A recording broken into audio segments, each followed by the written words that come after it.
Yeah, this is going to be a semi making of. Nice to be here. Thanks, Alex, for having us here. So I had an idea for a presentation, and then when I started making a presentation, I realized it's only half a presentation. So then I ended up combining two. So might not make sense in my mind, but might not make perfect sense for the audience. But hopefully it'll be entertaining. Yeah, so I'm from Remedy, and I've worked. Remedy was founded in 1995, second oldest video games company here in Finland. Housemarque is the oldest. They always like to point that out. I worked in the video games industry and I also have OCD. These chairs really bug me. I need to put them in their place.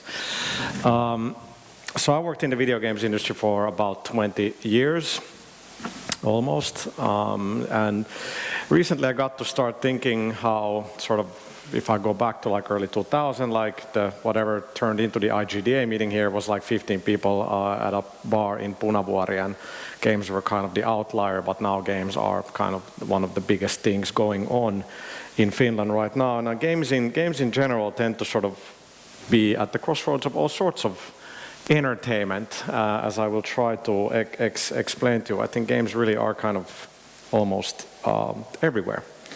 So that's what I'm going to talk about, and I'm going to try to use Quantum Break as an example of this. And I do have 30 minutes, right? 30. I should have a 30-minute slot instead of 20, but I'll talk fast. Okay.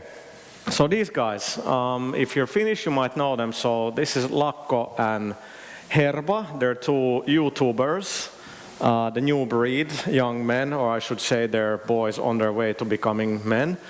And they're really popular here in Finland, and they had their own TV show, which is kind of strange if you're on YouTube. Why do you need to go on TV? But anyway, and they started out basically by making videos about games. They still make videos about video games. That's how they started out. And if you look at what kind of videos get the most traffic on YouTube, what are some of the most popular videos, it tends to be video games. So think about that. That's very cool. People like to watch video games. To me, it's a bit odd that people like to watch other people play video games. I like playing video games. I don't like really watching other people play games.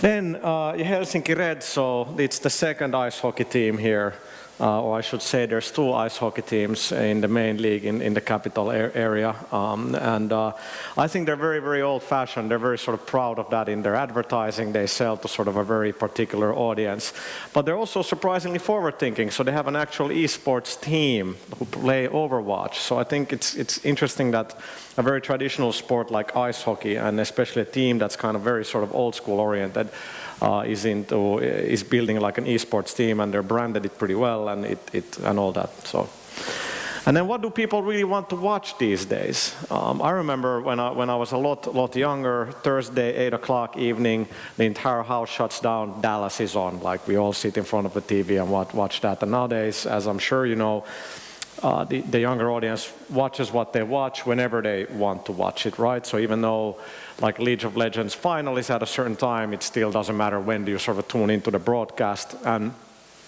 it used to be that TV, like getting on TV is like a validation. Like if our sport or whatever is on TV or in news, that means it's big. That doesn't really matter anymore. When you look at some of the viewerships, like League of Legends Season 3 World Championship, 32 million, that's a crazy amount of people. And that's like 2013, so the numbers are relatively old, and there's only been growth. So people watch a lot of video game related content. They might use the TV to watch it, but they watch it on their phone, they watch it on their iPad and their laptops. So just getting sort of TV viewership is not sort of the most important thing anymore. Axl Rose, the main man of Guns N' Roses, you might recognize him better when he looks like this these days, but he's still awesome. How does he tie into video games? Well, when he was working on the Chinese Democracy album, in like late 90s and then to like mid 2000s, nobody kind of knew where he was. He's very sort of reclusive. He never does really any sort of press or anything. But where did he end up being in 2004? Well, in a video game, in Grand Theft Auto, San Andreas. So Rolling Stone couldn't get an interview with him. You know, none of these sort of traditional media sources could get an interview with him. But he was the the disc jockey on KDST channel in San Andreas. So he was Tommy the Nightmare Smith. And actually was actually pretty funny. He could actually even laugh at himself while he was the DJ. So I thought it was pretty interesting that you have this guy that sort of everybody's waiting to kind of see, and where's the album, what is he doing, and then he just pops up in Grand Theft Auto, and it wasn't about the money. I know the whole story, how he got into the game. There was a woman involved, as there always is, but it wasn't about money or promotion. And what's very cool with Rockstar in general is that they never sell anything by the star power. They stopped doing that basically since Vice City, so they don't make a big deal out of it. But I thought this was really cool, like the power of video games. And then like the NBA franchise, so you have the king of Snapchat, DJ Khaled, you know, another one, and DJ Mustard and DJ Premier. Really, at least two of them do make their own music and are actual DJs. You can figure out who. And you know, games, you know, soundtracks or licensed soundtracks in games is not a new thing, but the way it fits the NBA team, you know, I'm generalizing, but a lot of people such as myself who like basketball also like hip hop music. So it's like I know all these people actually do like playing video games. So it matches up really well, and it sort of suits the game franchise really well, which is cool. Then Dame Edna. Who knows who Dame Edna is? Okay, very few people. This fails. You're showing your age, just as I am. So I know you're wondering, like, how does she tie into video games? Like, how? Like, was there a Dame Edna game I missed? Well, what most people don't know is Dame Edna's son, Rupert Humphreys, is one of the main writers behind Grand Theft Auto 5 and Red Dead Redemption, alongside with Dan Houser.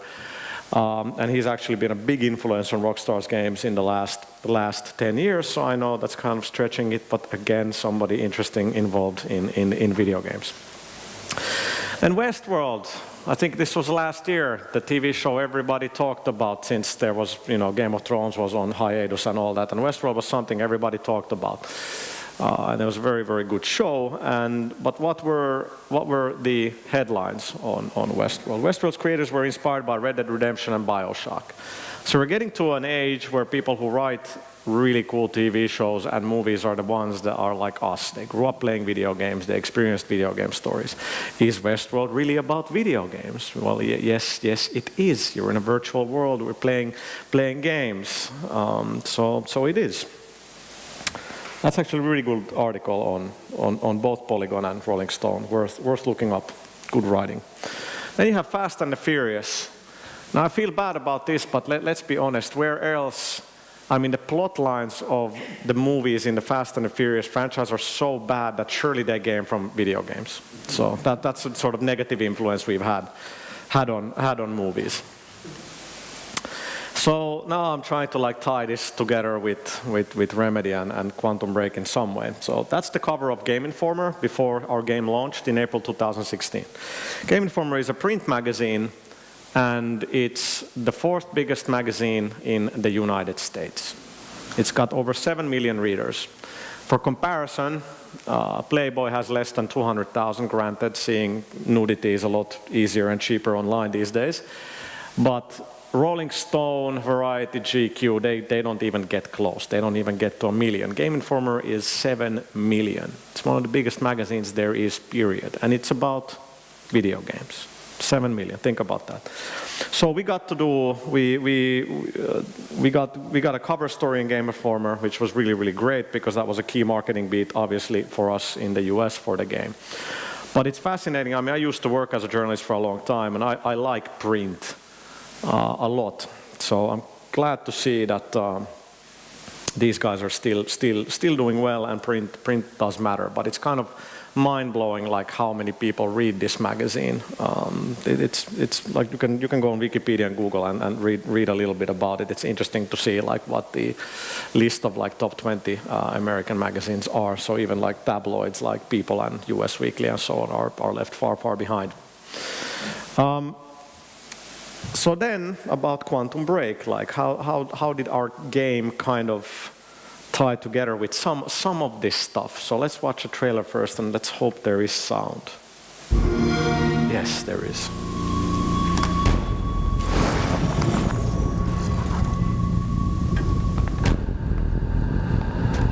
silent killer is time. It will get us all.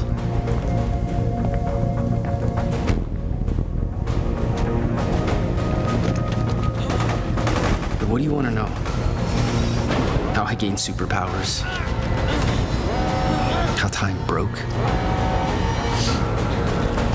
A growing fracture in time leading to the end of time? How we traveled back to fix it and failed horribly? How it all went to shit? What do you want to know?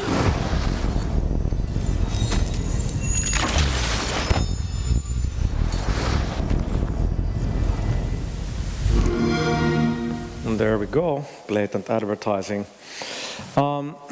So Quantum Break, need to set that up for you. So that was the latest game Remedy released, April last year, and very much made in Espoo, yet it was something that was a very, very sort of global project. And it was a combination of a video game and a live action show, so which sounds crazy, and we were somehow able to pull it off, and I'll explain that in a little bit. So even though we worked on it in our office in Espoo, this was something that had global impact, and we worked on it on a global scale. And a kind of strange statement, at its launch, it was like the biggest Finnish entertainment product. It's never sort of like, I don't think it's like a necessarily positive thing to say that you had a massive budget, but in terms of the complexity and the budget, it was pretty much the biggest entertainment product out of Finland. Of course, the Angry Birds movie was a whole lot more expensive, but it's arguable just how much of that was actually being made in Finland. So we had, these are the three wise gentlemen who are the main cast of the game. So on the, is it your left or, wait, so it's your left. So on your left, Sean Ashmore, he's on the left side of the picture, that's better. So Sean Ashmore, who played Jack Joyce, he's the hero of the game. You might know him from the X-Men movies. And then in the middle, Dominic Monaghan, who played Jack's brother, William. They actually know each other in real life. That's how we got Monaghan, which was a funny story on its own. You know him from Lost and Lord of the Rings. And then on the right-hand side, you see Mr. Aidan Gillen, who you might know as Littlefinger, or Mayor Tommy Carcetti, actually in Wired, the greatest TV show of all time, for some people. So this was our main cast. They were all honestly really interesting and awesome to work with. And we don't get big name actors because they have big names. We get them because they're good actors, but more about that later. So the game was, what was it? It's sort of important to state that it was like a flagship title for Microsoft. Because while we were back then an independent company, nowadays we're a listed company, but you're still creating an exclusive game, and it was a cinematic action game, and it was sort of a modern day time travel thriller. And the sort of key twist, or the main feature of the game, was that players could influence the story. So imagine that. So you have a video game, you have an integrated live action show, and the player can actually influence what happens in the game, which was pretty complicated to pull off. But when you are a flagship title, you also need to sort of push the boundaries, and both on sort of the production values, but also on like gameplay and experience to sort of sell the system, which in this case was Xbox One. So we had the way this worked out was that you have two characters. So you have the hero and the villain, and you get to actually follow both stories. So in the game, you're Jack Joyce, you're following the hero's story, you're playing as the hero. But as often in games and in movies as well, it's the villain that sort of is super bad, but you never sort of get any of the villain's personality or really motivations. In our case, the live action show was entirely dedicated to the villain and his monarch company. So you actually get to experience both sides, and like where else do you kind of get to do crazy stuff like that than in video games. So we were able to sort of give a lot more time to the villain and his operation, and kind of show that maybe he isn't all that bad, maybe he does have like a real motivation. So there was a live action show in the game, so let's watch a quick trailer of that. Up into the past. tries to change things, undo mistakes, only to find there's no changing the inevitable. Time is just one closed loop. No matter what I do, you and I, we always end up here. And no matter what I do, time ends.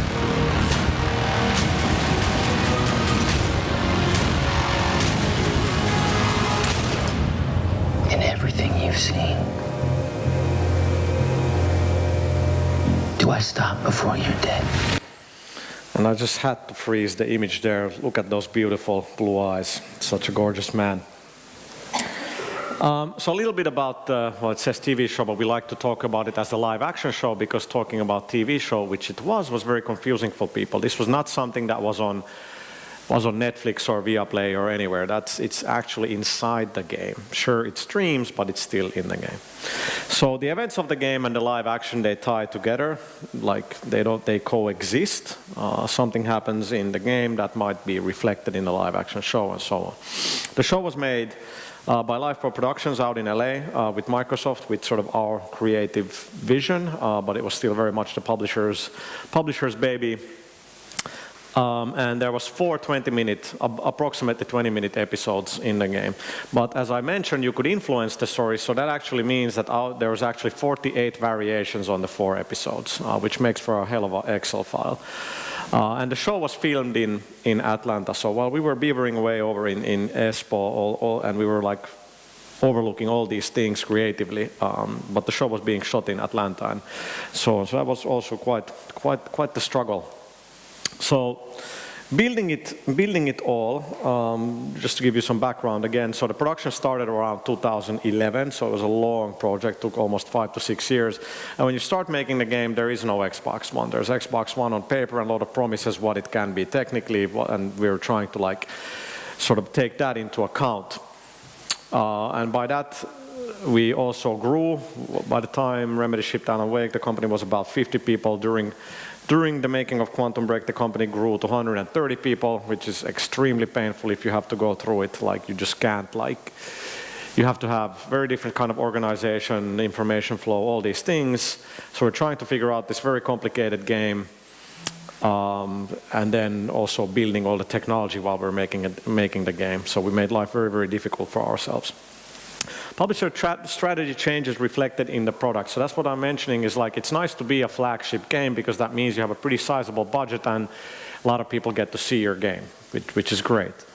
But then you also need to be making the kind of game that reflects what the publisher wants. So when Quantum was greenlit, the Xbox One strategy was very much about live action entertainment. Microsoft was into producing TV shows and all that sort of thing.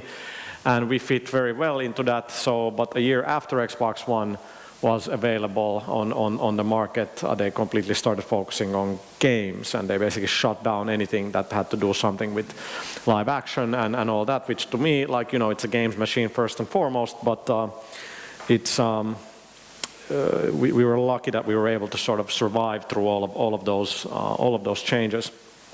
But these have significant impact on the actual game. Like, you know, 2010, 2011, you sell the game, this is what it should be. That changes very much during development due to many things. Technological things, new producers coming in, they want to put their stamp on the product, they might want to change the lead character completely, which means we had to throw away like a year's worth of work.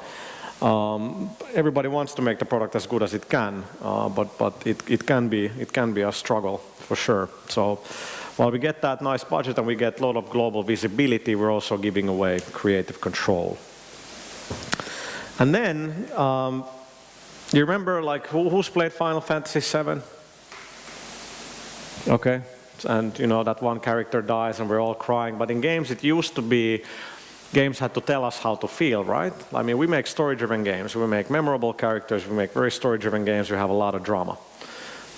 So in games, it used to be that, you know, we have to tell how players feel. You're very, very sad, exclamation point, exclamation mark, exclamation mark. You have to be sort of very, very blatant, but these days we don't. It's like we're launching a nuke. Wait, we're not launching a nuke, right? And what if you don't? Jesus Christ. It's like we're launching a nuke. Wait, we're not launching a nuke, So right? that's Jack talking with And Donald what Trump if you don't? and North Korea. Jesus Christ. No, not really, unfortunately. It's like we're launching a nuke. So you can see that we don't have to explain everything. Like we can actually sell, the performance sells the drama, which is why we need good actors. We can capture the glint in their eyes, the muscles under the cheeks and everything. We even model the teeth and everything. And yeah, there's a lot of sort of technological things there that our team wants to do, but in the end it's there to sort of serve the story and serve the drama, so you can actually like trust the actors to sell your words. A lot of this was made in Espoo, like I keep mentioning. I notice I'm being brainwashed as I work over in Espoo, and it's just like slowly taking over me. I want to get back to Helsinki at some point. So this is from our office in Espoo. There's that word again. So where we did a lot of the motion capture and a lot of the animation-related things. We have quite a big dedicated space for all this, again, because we tend to be frugal. We try to save money, so instead of always flying somewhere abroad, like we like to work on this stuff and build it ourselves. But having said that, here you're seeing footage being shot at the Digital Domain in LA with Sean Ashmore. So he has got the head-mounted camera on. You see some of our crew there, Stobe Harju, our director, Mikki, our writer, or one of them. And we're capturing the movement, we're capturing the facial animation, and then roughly this is what it begins to look in the game. And the nice thing is, once we shoot all this data, we don't have to worry about the camera movement at all while we're shooting. We decide all the camera movements and everything like in post-production, and this is how it looks in the final product. And while the scene alone won't make a lot of sense to you, what I like to point out here is when you get to this point in the game and you're like, what is going on? Time has frozen, what is up? That's something that you will learn from the live action show. So you play a bit of the game, you get to this decision-making point, and then you actually get to watch the live action, and you're like, oh, that's what happened. Okay, that's what this character's motivation is, and we know so Beth on. Wilder assisted you in some manner. Then I'm guessing you know the rest. No. Because everybody who saw what you did next is now dead. So serious. So then, music that I talked about earlier on, we've always used a lot of licensed music. Like if you remember Max Payne and late Goodbye from Poets of the Fall, that really kind of did make that band big. There's been some really good cases from like Madden NFL from EA, where some of the music that's been placed in that game has been really beneficial for the band. It's a lot of visibility, or sort of a lot of ears you can reach. So we had quite a few licensed tracks in the game. They're not there to sell, they're there to sell the story. Sam Lake, our creative director, is very particular about what songs we have. Even the lyrics and everything ties into sort of the gameplay. And we wanted to get a lot more songs than this. So the list was a lot longer, but for various reasons, like we tried to get Spice Girls song, I think Wannabe, or what was it, for one bit in the game, we just can't. It's really, in the end, it's really about money. It's just like you have to talk to the people who have different sort of shares on the songs. Like in the case of Tota, we have Africa in the game. The song, not the location. And they originally said no, that we don't want to be in a violent game. Then Sam wrote them, well, this is the reason why I chose this song. This is sort of dramatical reason where it is. And they're like, oh, that's great, you can have the song. So, but we definitely use a lot of licensed music. There's a lot of sort of good benefits to doing that. But of course, we do have an original soundtrack as well, made by our very own Petri Alanko. He looks really mad there, like he's just broken the glass, but nice man to work with. So this whole made in Espoo thing, am I really lying about that stuff? Well, yes and no. So it's sort of again like the global scale that we end up doing things. So while the creative work is being done in Espoo, the technology is in Espoo, the design, the gameplay, all of that lives in Espoo at the Remedy HQ. We did the motion capture at Digital Domain. The live action was shot in Atlanta. Then we outsourced a lot of stuff which is common, so to Czech Republic, India, Russia, Estonia, even our enemies in Sweden helped us out with sound production. So I had one of the musicians was from Sweden, and then the very first test shoots in end of 2010, 2011 were done in the UK. So there were people still at Remedy who worked on like Max Payne 1 and 2 and Alan Wake, and they're used to having everybody who's involved with the game in the same room, and now it's like it's like it never ends. Like you get to work in the morning, you're talking to somebody on some other time zone, you want to leave work around like 7 or 8, then you're talking to the US for a couple of hours, and it's a complicated beast to sort of wrap your hand around with. So then again, like completely like different things. So the very first slide was about influencers. So Lakko and Herba. So I come from a journalist background. I used to do a lot of like video and TV, like way back in the day, when people really didn't care, or maybe it was just me. That's probably actually the real reason.